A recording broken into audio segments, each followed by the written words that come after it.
ये आर्टिकल है the Indian express का। What is the sixth schedule, what is the sixth schedule and can Ladakh be included under it. क्या लद्दाख भी इसमें include किया जाना चाहिए? तो हमारे लिए ज़रूरी है कि हम समझें कि सिक्स्थ शेड्यूल क्या है और लद्दाख का मामला समझते हैं। तो चलिए धीरे से इस न्यूज़ को समझने का प्रयास करते हैं कि सबसे पहले हम ये समझेंगे कि भारत के संविधान में सिक्स्थ शेड्यूल या छठवीं अनुसूची क्या है और लद्दाख में क्यों ये डिमांड उठ रही है कि लद्दाख को सिक्स्थ शेड्यूल में शामिल किया जाए।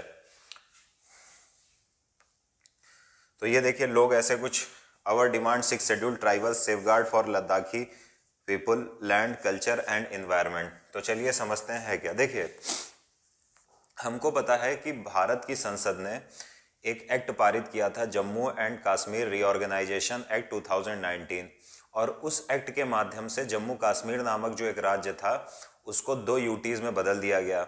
एक यूनियन टेरिटरी थी जम्मू एंड कश्मीर और दूसरी यूनियन टेरिटरी थी लद्दाख, ठीक है ना। अब क्या हुआ कि इस एक्ट के बाद से माना यह जा रहा था कि शायद सरकार का और यूटी के लोगों का कोऑर्डिनेशन बढ़े या संपर्क बढ़े, लेकिन अभी ऐसा देखा जा रहा है कि सरकार का डिस्टेंस और ज़्यादा बढ़ रहा है। क्यों बढ़ रहा है? क्योंकि वहाँ पर ब्यूरोक्रेट्स का महत्व ज़्यादा बढ़ गया है। जो नौकरशाह हैं, ब्यूरोक्रेट्स हैं, वहाँ पर लद्दाख में उनका इम्पोर्टेंस बढ़ गया है। तो जो दिल्ली से या सरकार से जो डिस्टेंस था लद्दाख का, वो क्या हो गया, और ज़्यादा बढ़ गया है। तो ये एक समस्या आ रही है, पहली चीज़। दूसरी चीज़ क्या है कि हमको पता है कि जब से Jammu and Kashmir reorganisation act 2019 आया है, उसके बाद से एक और बड़ी समस्या यह है कि वहाँ के लोग, चाहे वो जम्मू कश्मीर के हों और ख़ास तौर पर लद्दाख के, जिनका पहले भी सांस्कृतिक दृष्टि से जम्मू कश्मीर गवर्नमेंट के द्वारा ठीक ठाक शोषण किया जा चुका है, क्योंकि लद्दाख के लोग जो थे वो बुद्ध धर्म या बौद्ध धर्म के अनुयायी थे। उनके मन में एक फियर आ गया है। क्या फियर है? आपको पता है कि जो न्यू डोमिसाइल पॉलिसी है उसके तहत कोई व्यक्ति जम्मू कश्मीर में ज़मीन खरीद सकता है या लद्दाख में ज़मीन खरीद सकता है, कुछ क्षेत्रों को छोड़कर। साथ ही साथ एम्प्लॉयमेंट के भी दरवाजे खुल गए हैं। तो अब लद्दाख के लोगों के सामने ये समस्या आ गई है। ये समस्या तो नहीं कहेंगे, डर ज़्यादा है कि ऐसा ना हो इससे हमारी लैंड पर बाहरियों का अधिकार आ जाए, हमारे रोजगार पर बाहरी नियंत्रण कर लें, हमारे कल्चर को मेजॉरिटी कल्चर के तहत सप्रेस कर दिया जाए। तो ये कुछ बेसिक प्रॉब्लम है और इसीलिए इस प्रकार की डिमांड हो रही है कि लद्दाख को सिक्स्थ शेड्यूल में शामिल किया जाए। तो चलिए समझते हैं लद्दाख की बात। देखिए, ऐसा नहीं है कि लद्दाख को कुछ खास ऑटोनॉमी या स्वायत्ता है, नहीं। लद्दाख में पहले से ही 2 हिल काउंसिल हैं। हिल काउंसिल मतलब आप समझ सकते हो एक काउंसिल जो कि एडमिनिस्ट्रेटिव छोटे मोटे काम करती हो या प्रशासनिक छोटे मोटे काम करती हो। जैसे हम लद्दाख के क्षेत्र की बात करें, यहाँ तो मैप नहीं है, तो लद्दाख में आप देखोगे कि 2 आपको हिल काउंसिल दिखेंगी, जिसमें एक का नाम है लेह हिल काउंसिल और दूसरी का नाम है कारगिल हिल काउंसिल। ये हिल काउंसिल्स, ये पहली चीज़ तो ये है सिक्स्थ शेड्यूल में शामिल नहीं है। सिक्स्थ शेड्यूल क्या है, इसका इंपॉर्टेंस क्या है, क्यों बार बार लद्दाख से ये डिमांड उठ रही है कि लद्दाख को सिक्स्थ शेड्यूल में शामिल किया जाए, हम समझेंगे। लेकिन अभी ये समझ लीजिए कि लद्दाख में पहले से ही 2 हिल काउंसिल हैं। वो हिल काउंसिल जिसमें एक लेह है, एक कारगिल है, वो सिक्स्थ शेड्यूल में शामिल नहीं है। उनको कुछ पावर मिली हैं, लेकिन वो पावर बहुत ज़्यादा मजबूत शक्तियाँ नहीं है। जैसे वो छोटे मोटे टैक्स लगा सकती हैं। छोटे मोटे टैक्स का मतलब ऐसे हुआ कि पार्किंग टैक्स, इस प्रकार के छोटे मोटे ही शक्तियाँ उनको प्रदान की गई हैं। ये जो लेह और कारगिल हिल काउंसिल हैं, इनको बहुत ज़्यादा ऑटोनॉमी नहीं प्रदान की गई है। अब डिमांड क्यों उठ रही है? देखिए, भारत के संविधान के अनुसार एक national commission for scheduled tribe है। उस शेड्यूल्ड ट्राइब की या राष्ट्रीय अनुसूचित जनजाति आयोग की रिकमेंडेशन है कि लद्दाख को सिक्स्थ शेड्यूल में शामिल किया जाना चाहिए। अब लद्दाख को सिक्स्थ शेड्यूल में शामिल करने के लिए एक बड़ी समस्या यह है कि उसके लिए भारत के संविधान में अमेंडमेंट करना पड़ेगा, संशोधन करना पड़ेगा। अब बात ये आती है कि national commission for scheduled tribe ने ये डिमांड क्यों रखी कि लद्दाख को सिक्स्थ शेड्यूल में शामिल किया जाए। तो सबसे बड़ा मुद्दा तो ये है कि आखिर ऐसा क्या हो गया कि national commission for scheduled tribe की ये डिमांड आई। देखिए, लद्दाख की जो 90% अप्रॉक्स पॉपुलेशन है वो ट्राइबल है। ट्राइबल का मतलब है शेड्यूल ट्राइब के अंतर्गत आती है। इस बात को याद रखिएगा कि लद्दाख के जो भी लोग रहते हैं ज़्यादातर यानी 90% वो कैसे हैं, 90% क्या होगा कि वो क्या है, ट्राइबल लोग हैं। दूसरी चीज़ क्या है कि जो 2019 के पहले जम्मू कश्मीर पुनर्गठन अधिनियम 2019 या जम्मू कश्मीर रीऑर्गेनाइजेशन एक्ट 2019 के पहले जो व्यवस्था थी, वहां पर लद्दाख के लोगों को अपने कुछ अधिकार प्राप्त थे। जैसे क्या अधिकार थे कि उनको अपनी कृषि से रिलेटेड कुछ अधिकार थे, एग्रीकल्चर से रिलेटेड, साथ ही साथ कुछ लैंड से रिलेटेड उनके कुछ प्रिविलेज या विशेषाधिकार होते थे। यानी 2019 में जब लद्दाख को जम्मू कश्मीर स्टेट से अलग किया गया, उसके पहले भी लद्दाख के लोगों को कुछ एग्रीकल्चर साथ ही साथ कुछ लैंड मतलब लैंड से रिलेटेड अधिकार थे। लेकिन उसके बाद क्या हुआ कि इन अधिकारों में समस्या आई। क्यों? क्योंकि उसके पहले जो अधिकार थे, 2019 के पहले जो लद्दाख के लोगों को अधिकार थे, वहां पर भारत के बाकी राज्यों के लोगों के जाने को रिस्ट्रिक्टेड किया गया था कुछ संदर्भ में। तो ये बेसिकली अंतर है। अब सबसे बड़ा मुद्दा यह है कि आखिर 6 शेड्यूल में अगर लद्दाख को शामिल किया जाए तो समस्या क्या है। अब सबसे बड़ी समस्या यह है कि जो भारत के संविधान में 6 शेड्यूल में कुछ राज्यों के ट्राइबल क्षेत्रों को शामिल किया गया है, उसमें मात्र 4 राज्य दिए गए हैं, AMTM, यानी असम, मेघालय, त्रिपुरा, मिजोरम। इसकी शॉर्ट ट्रिक क्या है 6 शेड्यूल की? असम, मेघालय, त्रिपुरा, मिजोरम। तो इस बात को याद रखिएगा कि भारत के संविधान में जो 6 शेड्यूल है, 6वीं अनुसूची है, उसमें केवल 4 राज्य दिए गए हैं। चारों राज्य नॉर्थ ईस्ट से रिलेटेड हैं, पहाड़ी क्षेत्र हैं, आप देख रहे हो यहाँ पर, तो नॉर्थ ईस्टर्न राज्य हैं।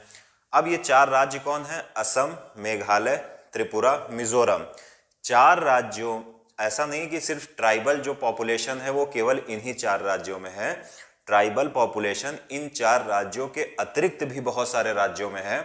तो केवल इन 4 राज्यों के यानी असम, मेघालय, त्रिपुरा, मिजोरम के जो ट्राइबल पॉपुलेशन है या ट्राइबल जो क्षेत्र हैं, उनको 6 शेड्यूल में शामिल किया गया है। बाकी पूरे भारत के जहां जहां पर ट्राइबल लोग रहते हैं, उन सभी क्षेत्रों को 5th शेड्यूल में शामिल किया गया है। यानी अगर इन 4 राज्यों को छोड़ दो तो इसके अलावा भारत के संविधान में एक 5th शेड्यूल आपको मिलेगी। इसमें जो शेष भारत में ट्राइबल एरियाज हैं उनको शामिल किया गया है। यानी लद्दाख को होना तो इसमें शामिल चाहिए 5th शेड्यूल में, लेकिन सबसे ज्यादा ऑटोनॉमी या स्वायत्ता मिलती है 6 शेड्यूल में। तो लद्दाख अभी डिमांड कर रहा है 6th शेड्यूल में शामिल होने की। अब इसके लिए सबसे बड़ा मुद्दा यह है कि इसके लिए एक संविधान संशोधन बिल लाना पड़ेगा या भारत के संविधान में संशोधन करना पड़ेगा, क्योंकि जो 6 शेड्यूल है वो केवल संविधान में लिखा ही गया है कि 4 राज्यों को शामिल किए हुए। तो अगर क्या होगा कि इसमें आपको लद्दाख ऐड करना है, तो चूंकि संविधान में परिवर्तन हो रहा है, कॉन्स्टिट्यूशन में परिवर्तन हो रहा है, इसलिए 6 शेड्यूल में लद्दाख को इंक्लूड करने के लिए आपको क्या करना पड़ेगा? लद्दाख को इंक्लूड करने के लिए आपको संसद के द्वारा एक संविधान संशोधन पारित करवाना पड़ेगा, जिसके बाद लद्दाख को 6 शेड्यूल में शामिल किया जाएगा। अब सारी जो बातें हुई, उनका जो मेन मुद्दा है 6 शेड्यूल, उसको समझते हैं कि आखिर 6 शेड्यूल है क्या। 6वीं अनुसूची में ऐसा क्या लिखा है? देखिए, 6वीं अनुसूची या 6 शेड्यूल की बात करें तो वहां से रिलेटेड एक आर्टिकल आपको मिलेगा, आर्टिकल 244, जो ये परमिशन देता है कि इनके लिए कुछ विशेष व्यवस्था की जाए। जैसे मैं बात करूं अगर 6 शेड्यूल की, तो आर्टिकल 244 के तहत वहां पर अगर आप देखोगे तो ऑटोनॉमस डिस्ट्रिक्ट काउंसिल की स्थापना की गई है। ऑटोनॉमस डिस्ट्रिक्ट काउंसिल्स की स्थापना की गई है। अब ये कहां पर स्थापना की गई है? जो राज्य 6 शेड्यूल में शामिल हैं, उन राज्यों के कुछ ट्राइबल क्षेत्र हैं, उन ट्राइबल क्षेत्र के लिए ऑटोनॉमस डिस्ट्रिक्ट काउंसिल या स्वायत्त जिला परिषदों की स्थापना की गई है। और इन स्वायत्त जिला परिषदों को कुछ विशेष अधिकार हैं। वो अधिकार कैसे हैं? इनको कुछ एडमिनिस्ट्रेटिव राइट्स प्रदान किए गए हैं, प्रशासनिक अधिकार प्रदान किए गए हैं। साथ ही साथ इनको या मतलब मैं किसकी बात कर रहा हूँ, ऑटोनॉमस डिस्ट्रिक्ट काउंसिल्स की। इनको एक तो आप देखोगे कि प्रशासनिक अधिकार, एडमिनिस्ट्रेटिव राइट्स प्रदान किए गए हैं, साथ ही साथ ये कुछ विशेष मामलों में लेजिस्लेटिव शक्तियों का भी प्रयोग करते हैं, यानी कानून भी बना सकते हैं, और साथ ही साथ इनको कुछ जुडिशियल पावर भी दी गई है, यानी अपने लोगों से संबंधित, अपने क्षेत्र से संबंधित छोटे मोटे डिस्प्यूट्स को या छोटे मुद्दे को ये सॉल्व भी कर सकते हैं। इसीलिए इनकी मांग ज़्यादा होती है, इस बात को याद रखिएगा। अगर अभी हम 6 शेड्यूल की बात करें तो केवल 4 राज्य शामिल हैं, असम, मेघालय, त्रिपुरा, मिजोरम। केवल इन 4 राज्यों के जो भी शेड्यूल ट्राइब से रिलेटेड जो क्षेत्र हैं, जहां पर शेड्यूल ट्राइब्स रहती हैं या ट्राइबल एरियाज हैं, उनको अभी इन 4 राज्यों में या 6 शेड्यूल में शामिल किया गया है। उसके अलावा किसी को भी नहीं शामिल किया गया है।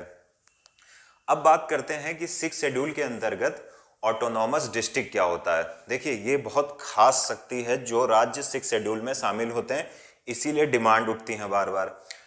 अब देखिए, अगर हम 6 शेड्यूल की बात करें तो वहां पर हमको पता चलता है आर्टिकल 244 के माध्यम से वहां पर ऑटोनॉमस डिस्ट्रिक्ट काउंसिल की व्यवस्था की गई है। तो सबसे पहले हम समझ लेते हैं कि ऑटोनॉमस डिस्ट्रिक्ट क्या होते हैं, स्वायत्त जिले क्या होते हैं, फिर उसके अंतर्गत एक काउंसिल आती है डिस्ट्रिक्ट के लिए, यानी ऑटोनॉमस डिस्ट्रिक्ट काउंसिल भी हम समझ लेंगे।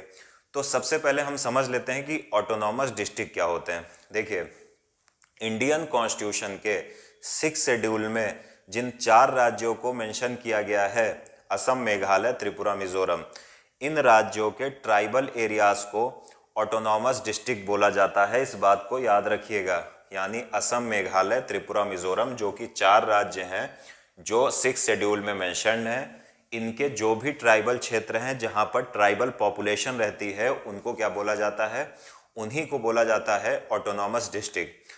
अब ध्यान से सुनिएगा ये वाला पॉइंट कि ये जो ऑटोनॉमस डिस्ट्रिक्ट होते हैं, यहाँ पर ना तो पार्लियामेंट और ना जो स्टेट लेजिस्लेचर होता है उनके कानून डायरेक्ट लग सकते हैं। फिर से बोल रहा हूँ, संसद या राज्य विधानमंडल के कानून ऑटोनॉमस डिस्ट्रिक्ट में डायरेक्ट नहीं लग सकते हैं।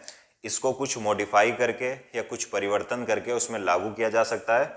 हालांकि इसके लिए राष्ट्रपति या राज्यपाल से एक प्रकार की उनकी परमिशन की या एसेंट की भी ज़रूरत होती है। तो इस बात को याद रखिएगा कि इसीलिए ऑटोनॉमस डिस्ट्रिक्ट की बार बार मांग उठती है कई राज्यों में, तो ये याद रखिएगा। अब बात आती है कि ऑटोनॉमस डिस्ट्रिक्ट हमने समझ लिया, अब यह है कि ऑटोनॉमस डिस्ट्रिक्ट काउंसिल या जिसे हम डिस्ट्रिक्ट काउंसिल कहते हैं वो क्या है। देखिए, इस ऑटोनॉमस डिस्ट्रिक्ट के प्रशासन को, एडमिनिस्ट्रेशन को चलाने के लिए एक 30 सदस्यीय या 30 मेंबर्स से मिलकर एक काउंसिल बनती है।